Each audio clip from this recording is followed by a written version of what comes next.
أعوذ بالله من الشيطان الرجيم. بسم الله الرحمن الرحيم.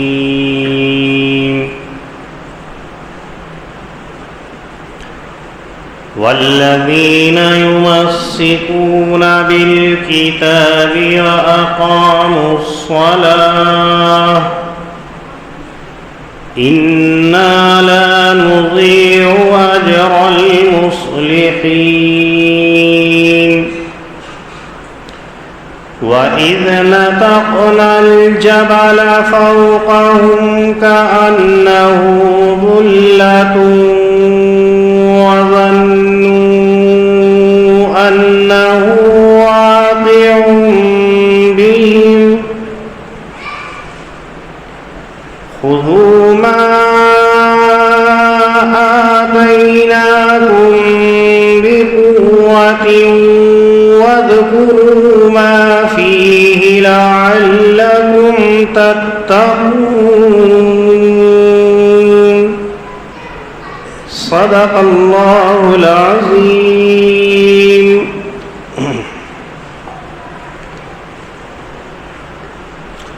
حضرت موسیٰ علیہ السلام اور آپ کی قوم کا واقعہ ذکر کیا جا رہا ہے. کافی دور سے یہ سلسلہ چلا آ رہا ہے. یہاں اس آیت کریمہ کے اندر اللہ رب العزت ان لوگوں کی مدح فرما رہے ہیں کہ جو موسیٰ علیہ السلام کی قوم میں سے نیکوکار تھے. قرآن مقدس کا یہ طرز ہے کہ جہاں برے لوگوں کی خرابی کو ذکر کرتا ہے تو اچھے لوگوں کی تعریف بھی کرتا ہے. ایسا نہیں کہ صرف ایک طرف نظر کرتے ہوئے خرابی ہی خرابی کو ذکر کر دیا جائے. ان بنی اسرائیلیوں کے اندر جو خرابی تھی اوپر ذکر کی تھی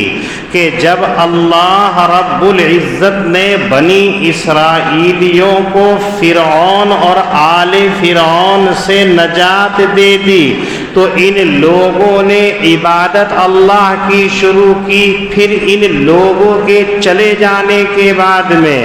جب ان کے نائب اور ان کے خلف اور ان کے بعد والے لوگ آئے تو ان لوگوں نے یہ خرابی اپنے اندر پیدا کر لی کہ دنیاوی لالچ کے اندر آ کر کے اپنی آخرت کا سودا کر کے برباد کر ڈالا. پچھلی آیت کریمہ کے اندر ذکر کیا تھا کہ یہ لوگ یہ کیا کرتے تھے کہ اگر کوئی سرمایہ دار لوگوں سے غلطی ہوتی اور ان لوگوں کے پاس میں آتے تو یہ ان سے مال و متاع لے کر کے کچھ پیسے لے کر کے سامان لے کر کے ان کے موافق مسئلے کو بیان کر دیا کرتے تھے. اور اگر غریب طبقہ آتا ان لوگوں سے کوئی خطا ہو جاتی تو یہ وہ حکم ذکر کرتے جو تورات کے اندر ہوتا جو سخت ہوا کرتا تھا. جب ان لوگوں سے کہا جاتا کہ تم یہ دوہرا مسئلہ دوہری پالیسی کیوں اختیار کیے ہوئے ہو کہ مالداروں کے لیے دوسرا مسئلہ اور غربا کے لیے دوسرا مسئلہ, یہ تو سنگین غلطی ہے. تو یوں کہا کرتے تھے سیغفر لنا, ہماری تو مغفرت ہو جائے گی, ہم تو بخش دیے جائیں گے, ہمیں اس چیز کی کوئی پرواہ نہیں ہے. حالانکہ اللہ نے تورات کے اندر ان سے یہ عہد لیا تھا کہ رب کریم کے بارے میں جب بھی بولو گے تو حق اور سچ بات بولو گے, کبھی اس کے اوپر افطرا نہیں, کبھی بہتان نہیں, کبھی الزام نہیں, کبھی اس کے نامناسب بات منسوب کر کے نہیں کہو گے. جب بھی اللہ رب العزت کے بارے میں کوئی بات ہوگی تو وہ سوائے حق کے کوئی نہیں ہوگی. اور یہ وہ لوگ کر سکتے ہیں کہ جو دار آخرت کو پسند کرتے ہیں دار دنیا کے مقابلے میں, اس لیے کہ یہ دنیا اور دنیا کی تمام چیزیں فانی ہیں، ختم ہو جائیں گی۔ تو لوگ جو اللہ پر نظر رکھتے ہیں، اللہ کی طرف جانے کو یقینی جانتے ہیں، جن کو معلوم ہے اس دار دنیا سے نکل کر دار آخرت کی طرف جانا ہے اور وہی بہترین ہے، تو ایسے لوگ خطا نہیں کریں گے۔ پھر آخر میں کہا تھا افلا تعقلون، جو لوگ ان تمام باتوں کو جانتے ہیں اس کے باوجود خطا کر رہے ہیں، تو کیا یہ عقل نہیں رکھتے ہیں، سمجھ نہیں رکھتے ہیں؟ ان لوگوں کی خرابی بیان کی تھی پچھلی آیت کریمہ کے اندر۔ اس آیت کریمہ کے اندر ان لوگوں کی تعریف کر رہے ہیں کہ بنی اسرائیل میں سے کچھ لوگ ایسے ہیں جو کتاب کو مضبوطی سے پکڑے ہوئے ہیں۔ اس کتاب سے کیا مراد ہے؟ بعض حضرات مفسرین فرماتے ہیں کہ اس سے مراد جو ہے تورات ہے۔ تورات کتاب جو اللہ نے ان کو دی تھی وہ کتاب مراد ہے کہ ان لوگوں میں سے بعض ایسے ہیں کہ انہوں نے اس کے اندر نہ تحریف کی، نہ تبدیلی کی، نہ اس کا کوئی مسئلہ بدلا۔ وہ لوگ ایسے ہیں کہ جب ان کے پاس میں کوئی مسئلہ معلوم کرنے کے لیے آتا ہے تو یہ کسی کی رعایت نہیں کرتے ہیں، چاہے غریب لوگوں میں سے آ جائے، امیر لوگوں میں سے آ جائے، صاحب حیثیت آ جائے یا بالکل کم درجے کا آ جائے، یہ لوگوں کو وہی مسئلہ بتاتے ہیں جو تورات کے اندر لکھا ہوا ہے۔ یہ اچھے لوگ ہیں، ان کی تعریف کی ہے۔ اور بعض مفسرین فرماتے ہیں کہ بالکتاب سے مراد تمام آسمانی کتابیں ہیں کہ اللہ نے تورات کو نازل کیا، انجیل کو نازل کیا، زبور کو نازل کیا، قرآن کریم کو نازل کیا ہے۔ تو جو لوگ اللہ سے ڈرنے والے ہیں تو ان کے پاس کیا ہے؟ تورات ہو، زبور ہو، انجیل ہو، قرآن کریم ہو، اس کے اندر وہ تبدیلی نہیں کرتے ہیں۔ ایسے لوگ جو مضبوطی سے تھامے ہوئے ہیں، یمسکون بالکتاب، لا کر کے اشارہ کیا اللہ رب العزت نے کہ قرآن کریم کا صرف پڑھنا کافی نہیں ہوگا، قرآن کریم کو گھر کے اندر طاقوں میں سجانا کافی نہیں ہوگا، بلکہ قرآن کریم یا دیگر آسمانی کتابیں جو آئی ہیں ان کے احکام کے اوپر عمل کرنا ضروری ہوگا، تب ہی جا کر کے اس کتاب سے فائدہ اٹھایا جائے گا۔ اگر آپ نے کتاب لے لی لیکن آپ نے طاقوں میں سجا رکھی ہے، اگر کتاب آپ کے پاس ہے لیکن آپ اس کے اوپر عمل نہیں کرتے ہیں تو آپ کو فائدہ نہیں ہوگا۔ اگر اس کی روشنی کے اندر ہم اپنا جائزہ لیں، امت محمدیہ اگر جائزہ لیں تو اس صورت کے اندر ہم زیرو اور صفر نظر آئیں گے۔ قرآن کریم ہمارے گھرانوں کے اندر موجود، قرآن کریم ہمارے گھروں کے اندر موجود، قرآن کریم ہر ایک کے پاس موجود ہے، لیکن قرآن کریم کے اوپر عمل کتنا ہوتا ہے؟ قرآن کریم کے احکام کے اوپر ہم کتنے عمل پیرا ہیں؟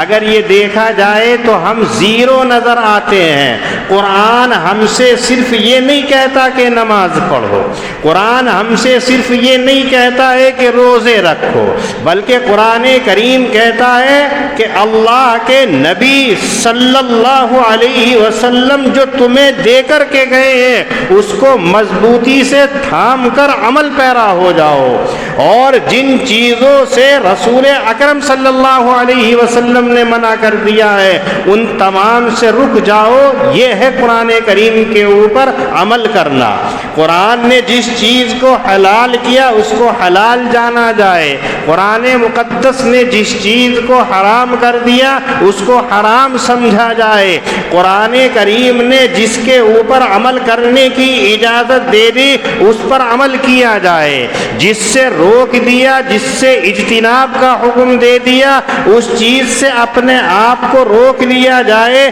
تو اب سمجھا جائے گا کہ کتاب کو مضبوطی سے تھامے ہوئے ہیں۔ یمسکونا کا لفظ اسی کے اوپر دلالت کرتا ہے کہ اگر ہم نے قرآن کریم پڑھا ہے تو اس قرآن کریم کے اوپر عمل ہونا چاہیے۔ قرآن کریم اگر ہمارے گھروں کے اندر موجود ہے تو اس کا احترام یہ ہے کہ اس کے خلاف گھر کے اندر کوئی کام نہیں ہونا چاہیے۔ لیکن ہم اپنے گھروں کا جائزہ لے کر کے دیکھیں، اپنی زندگی کا جائزہ لے کر کے دیکھیں تو قرآنی اصول ہماری زندگیوں سے نکلے ہوئے ہیں۔ یہ تو ہم دعویٰ کرتے ہیں کہ قرآن کریم ہماری کتاب ہے، اس پر تو فخر کرتے ہیں کہ اللہ نے اپنا کلام ہمیں عنایت کر دیا ہے، لیکن جب عمل کا نمبر آتا ہے تو وہاں سوچتے ہیں کہ اس پر عمل کرنے کے لیے علماء کی جماعت، صلحاء کی جماعت، اتقیاء کی جماعت، مدرسے والوں کی جماعت ہے،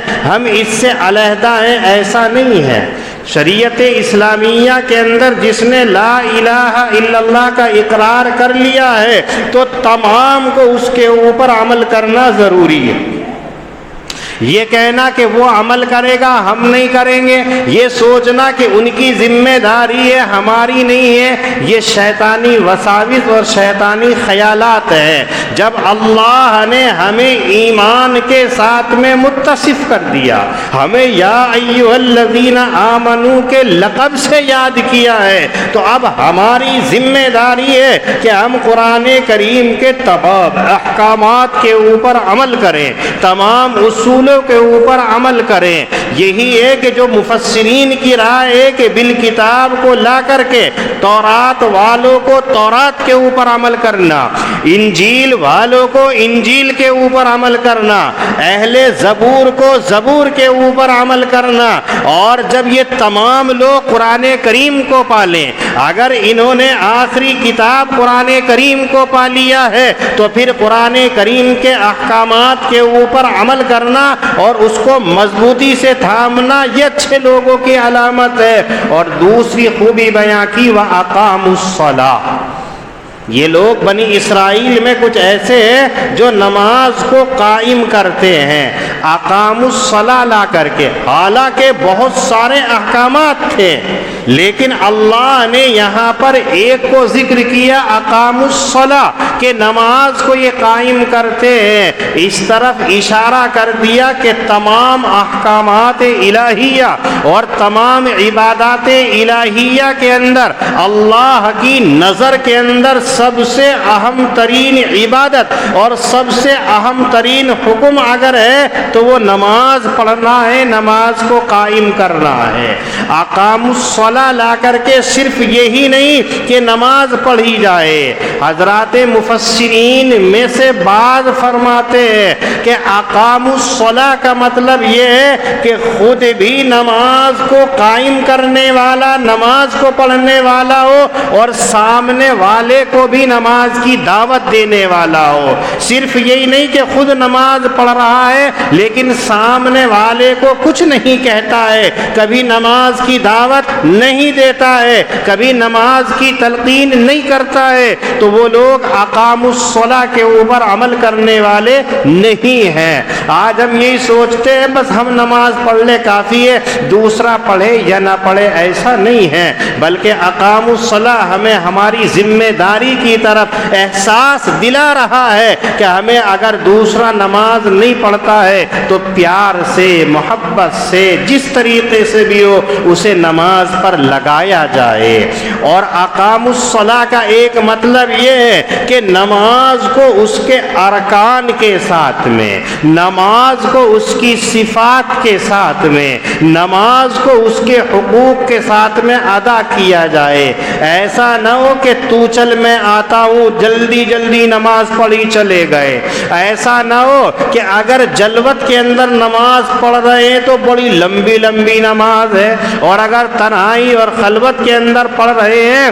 تو 2 منٹ کے اندر نماز سے فارغ ہو گئے، ایسا نہیں ہے، بلکہ نماز کو اس کی صفات کے ساتھ میں، جیسے آقا صلی اللہ علیہ وسلم کو نماز سکھلائی گئی ہے اور آپ نے تا زندگی اس کے اوپر عمل کیا ہے اور یہی امت کو تلقین کی، اور آپ نے حکم بھی فرمایا صلو کما رأیتمونی اصلی، اے لوگو تم ایسے نماز پڑھا کرو جیسے تم مجھے نماز پڑھتے ہوئے دیکھتے ہو۔ تو گویا نماز ہماری وہی نماز ہوگی جو آقا صلی اللہ علیہ وسلم کے بتائے ہوئے طریقے کے اوپر ہوگی۔ ہم نے اگر اپنی مرضی سے نماز کے طریقے کو اپنا لیا، کیسے کھڑے ہونا ہے، کیسے بیٹھنا ہے، کیسے نیت باندھنی ہے، کیسے ٹانگوں کو رکھنا ہے، کیسے کھجلانا ہے، تو یہ ہماری نماز نہیں ہے۔ یہی وجہ ہے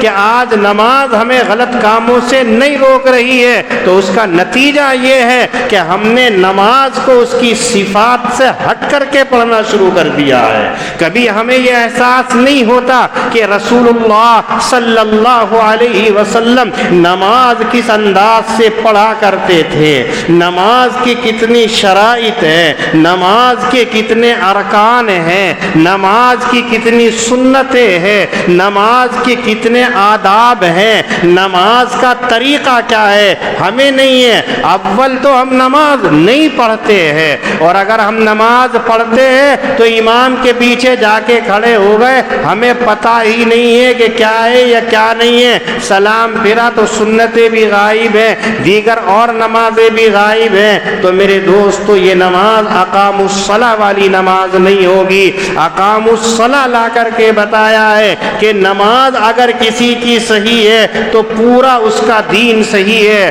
اس لیے کہ ایک حدیث کے اندر آپ صلی اللہ علیہ وسلم نے فرمایا الصلاۃ عماد الدین فقد اقامها اقام الدین ومن ہدمها ہدم الدین، کہ نماز دین کا ستون ہے، جس نے نماز کو قائم کیا اس نے پورے دین کو قائم رکھا، اور جس نے نماز کو چھوڑ دیا گویا اس نے پورے دین کو منہدم کر دیا۔ اور ایک حدیث کے اندر فرمایا من ترک الصلاۃ متعمدا فقد کفر، جس آدمی نے جان بوجھ کر کے نماز کو ترک کر دیا وہ ایسا ہے جیسا کہ کفر کی دہلیز تک پہنچ گیا۔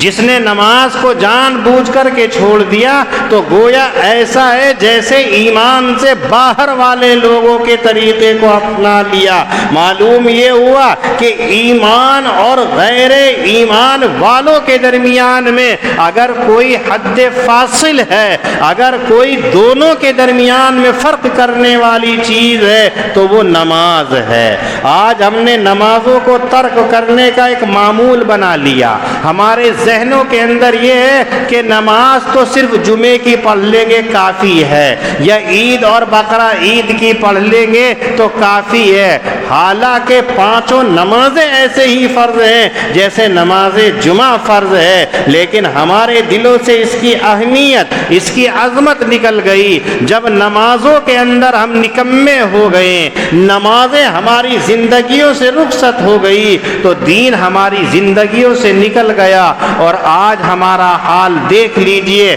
کیسے حالات ہیں، کس پریشانی سے امت مسلمہ کا واسطہ پڑ رہا ہے، کیسے حالات ہیں، لیکن اس کے باوجود ہمیں مسجدیں یاد نہیں آ رہی ہیں، اللہ کے سامنے پیشانی جھکانے کی ہمیں فرصت نہیں مل رہی ہے، ہمارے دلوں کے اندر ابھی اللہ کا خوف پیدا نہیں ہو رہا ہے، ابھی اللہ کا ڈر ہمارے دلوں کے اندر نہیں آئے گا تو پھر کب ہمارے دلوں کے اندر جاگے گا؟ اس لیے امت مسلمہ کو بیدار ہونا اور اپنی نمازوں کو صحیح کرنا ہے۔ اگر ہم نے اپنی نمازوں کو صحیح کر لیا تو سمجھو کہ ہمارے تمام کے تمام احکامات الہیہ کے اوپر عمل اور تمام دین ہمارا صحیح ہو جائے گا۔ چونکہ میدان محشر کے اندر بھی اگر سب سے پہلے کسی چیز کا حساب لیا جائے گا تو وہ نماز کا ہوگا۔ روز محشر کے جہاں گداز بود اول والی پرشش نماز بود۔ قیامت کے روز انسانوں سے اگر کوئی سوال ہوگا تو سب سے پہلے یہی ہوگا، بتاؤ تم نے نمازیں پڑھی ہیں یا نمازیں نہیں پڑھی ہیں؟ اگر ہم نے نماز پڑھ لی تو یقیناً ہمارا پہلا مرحلہ کامیابی سے گزر جائے گا، اور اگر ہم نماز کے اندر ہی غافل پائے گئے، نماز کے اندر ہماری سستی پائی گئی، تو سمجھا جائے گا کہ ہم سارے دین کے اندر نکمے ہوتے چلے گئے۔ اس لیے اللہ خاص طور سے فرماتے ہیں وَأَقَامُوا الصَّلَاةَ، اور نماز کو جو قائم کرتے ہیں، اگر یہ باتیں ہو گئی تو اِنَّا لَا نُضِيعُ أَجْرَ الْمُصْلِحِينَ، نیک لوگوں کے اجر کو اللہ تعالیٰ ضائع نہیں فرماتے ہیں، بلکہ اللہ تعالیٰ ان کا پورا بدلہ عنایت فرمائیں گے۔ وَإِذْ نَتَقْنَا الْجَبَلَ فَوْقَهُمْ، اس آیت کریمہ کے اندر بنی اسرائیل کا ایک واقعہ نقل کیا جا رہا ہے، حالانکہ وہ پہلے بھی سورہ بقرہ کے اندر اللہ نے ذکر کیا تھا، پھر یہاں پر اعادہ کیا جا رہا ہے تاکہ امت محمدیہ کو پتہ چل جائے کہ اگر خطا کی تو اس سے تائب ہو جانا چاہیے، ورنہ تو پکڑ یقینی ہوتی ہے۔ واقعہ یہ کہ جب اللہ نے حضرت موسیٰ علیہ السلام کو اور بنی اسرائیل کو فرعون اور آل فرعون سے نجات دے دی، تو اب فرعون اور آل فرعون سے نجات پا جانے کے بعد بنی اسرائیلیوں نے حضرت موسیٰ علیہ السلام سے درخواست کی کہ اب ہمیں سکون مل گیا، راحت مل گئی، اب کسی ظالم کا ہمیں کوئی خوف نہیں ہے، لہذا ہم یہ چاہتے ہیں کہ ہم اللہ رب العزت کی عبادت کریں، تو کوئی کتاب ہمارے پاس ہونی چاہیے کہ جس کی روشنی کے اندر ہم عبادت اللہ کی کر سکیں۔ حضرت موسیٰ علیہ السلام نے اللہ سے بنی اسرائیلیوں کی بات رکھی تو اللہ نے قبول کیا، اور حضرت موسیٰ سے یہ کہا کہ 30 روزے رکھو اور کوہ طور پر آ جاؤ، ہم تمہیں کتاب عنایت کر دیں گے۔ حضرت موسیٰ علیہ السلام نے روزوں کو رکھا تو اللہ نے تورات کتاب ان کو عنایت کر دی۔ حضرت موسیٰ علیہ السلام وہ تورات کتاب ان بنی اسرائیلیوں کے پاس لے کر کے آئے، ان میں سے بعض نے انکار کیا، بعض نے اقرار کیا، اور یوں کہا جب تک اللہ رب العزت ہم سے خود نہیں کہے گا کہ یہ تورات ہم نے دی ہے، اس وقت تک ہم نہیں مانیں گے۔ تو حضرت موسیٰ ان کے 70 سرداروں کو طور پہاڑ پر لے گئے، اور وہاں اللہ نے کہہ دیا کہ یہ تورات کتاب ہم نے عنایت کی ہے، لہذا اب تم اس کے اوپر عمل کرو۔ یہ لوگ وہاں سے آ گئے اور آ کر کے اپنی قوم سے یہ کہا کہ جس کا جی چاہے تورات کے اوپر عمل کر لے، اور جس کا جی چاہے وہ تورات کے اوپر عمل نہ کرے، یعنی جو آسان مسئلے ہیں اس کے اوپر عمل کر لے، اور جو مشکل مسئلے ہیں ان کو چھوڑ دے۔ انسانوں کو مکلف بنا دیا ہے، اللہ نے کوئی سختی نہیں کی ہے، اور یہ تورات کتاب ایسی ہے۔ تو اس وقت کے اندر اللہ نے حضرت جبریل علیہ السلام کو حکم دیا کہ اب طور پہاڑ کو اٹھا کر ان کے سروں کے اوپر معلق کر دو۔ یہ کیسے کمبخت اور کیسے خراب لوگ ہیں کہ تورات مانگ رہے ہیں اپنے منہ سے، ہم نے تورات دے دی تو اب اس کا انکار کر رہے ہیں، اور انکار کی بھی شکل یہ ہے مرضی ہے جو چاہے عمل کر لے، مرضی ہے جو چاہے عمل نہ کرے، اب ان کے اوپر طور پہاڑ کو اٹھا لو۔ حضرت جبریل علیہ السلام آئے اور طور پہاڑ کو ان کے سروں کے اوپر معلق کر دیا۔ جیسے انہوں نے اوپر کو دیکھا تو یہ ڈر گئے، ان کی حالت خراب ہو گئی کہ اگر یہ طور پہاڑ نیچے کو آ گرا تو ہم پاس ہو جائیں گے، ختم ہو جائیں گے، اور یہ ڈرنے لگے۔ حضرت موسیٰ علیہ السلام سے کہنے لگے ہم بالکل تورات کے اوپر عمل کریں گے، جتنے احکام اللہ نے اس کے اندر دیے ہیں ان تمام کے اوپر ہم عمل کرنے والے ہوں گے، لہذا اس طور پہاڑ کو یہاں سے ہٹوا دیجئے۔ حضرت موسیٰ علیہ السلام نے اللہ سے درخواست کی تو ان سے یوں کہا گیا خذوا ما آتیناکم بقوہ، جو کتاب ہم نے تمہیں عنایت کی ہے، جو احکامات اس کے اندر ہم نے تمہیں دیے ہیں، ان تمام کے اوپر سختی سے عمل کرو تو یقیناً تم کامیاب ہوں گے۔ اور اللہ نے طور پہاڑ کو ان کے پاس سے ہٹا دیا، وَاذْكُرُوا مَا فِيهِ لَعَلَّكُمْ تَتَّقُونَ، اور اس لیے بھی کہ اگر تم اس کو یاد کرو گے، جو تورات کے اندر لکھا ہوا ہے تم اس کو پڑھو گے تو یقیناً تم اللہ سے ڈرنے والے ہو جاؤ گے، فلاح یاب ہو جاؤ گے۔ تو یہ لوگ ایسے تھے کہ جب چاہتے مان لیتے، جب چاہتے انکار کر دیتے۔ اگر ہم دیکھیں تو ہمارا حال بھی یہی ہے، ہماری مرضی ہوتی ہے تو نماز پڑھ لی، اور اگر ہماری مرضی نہیں ہے تو ہزار بہانے ہیں۔ کبھی تو کہہ دیں گے کپڑے خراب ہیں، کبھی تو کہہ دیں گے کپڑے ناپاک ہیں، کبھی کہتے ہیں ابھی میں مصروف ہوں، کبھی کہہ دیں گے ابھی فرصت نہیں ہے۔ تو ہم نمازوں کو بھی ٹالتے رہتے ہیں، عبادتوں کو بھی ٹالتے رہتے ہیں۔ تو جو خرابی بنی اسرائیلیوں کے اندر پائی جاتی تھی، اگر ہم دقت نظری سے اپنے اندر غور کرتے ہیں تو یقیناً یہ خرابی بھی ہمارے اندر نظر آتی ہے۔ کہیں ایسا نہ ہو کہ اللہ کی پکڑ آ جائے۔ وہاں تو فوری طور پر پہاڑ کو معلق کر دیا جاتا تھا، لیکن نبی اکرم صلی اللہ علیہ وسلم کے طفیل اور آپ کی وجہ سے اس امت کو ان تمام چیزوں سے محفوظ رکھا گیا ہے۔ اس لیے ہمیں قدر کرنی چاہیے اپنے نبی صلی اللہ علیہ وسلم کی، اور آپ کا احسان عظیم ماننا چاہیے کہ ہماری ایسی پکڑ نہیں ہو رہی ہے، قبل اس کے کہ وہ پکڑ آئے اس سے پہلے اپنے اعمال کی درستگی کر لینی چاہیے۔ والذین یمسکون بالکتاب، وہ لوگ جو کتاب کو مضبوطی سے پکڑے ہوئے ہیں، واقاموا الصلاۃ، اور نماز کو قائم کرتے ہیں، انا لا نضیع اجر المصلحین، بلا شبہ ہم نیکی کرنے والوں کے اجر کو ضائع نہیں فرمائیں گے۔ وَإِذْ نَتَقْنَا الْجَبَلَ فَوْقَهُمْ، اور وہ وقت بھی یاد کیجئے جب ہم نے پہاڑ کو ان کے اوپر اٹھا لیا، كَأَنَّهُ ظُلَّةٌ، مثل اس کے کہ وہ ان کے اوپر سائبان کے ہے، وَظَنُّوا أَنَّهُ وَاقِعٌ بِهِ، اور وہ ڈرے کہ کہیں ان کے اوپر وہ گر نہ پڑے۔ خُذُوا مَا آتَيْنَاكُمْ بِقُوَّةٍ، مضبوطی سے تھام لو اس کو جو ہم نے تمہیں دیا ہے، وَاذْكُرُوا مَا فِيهِ لَعَلَّكُمْ تَتَّقُونَ، اور پڑھو اس کو جو اس کے اندر ہے تاکہ تم ڈرنے والے ہو جاؤ، تاکہ تم بچنے والے ہو جاؤ۔ اللہ پاک ہم سب کو دین کی صحیح سمجھ عطا فرمائے۔ وآخر دعوانا ان الحمد للہ رب العالمین۔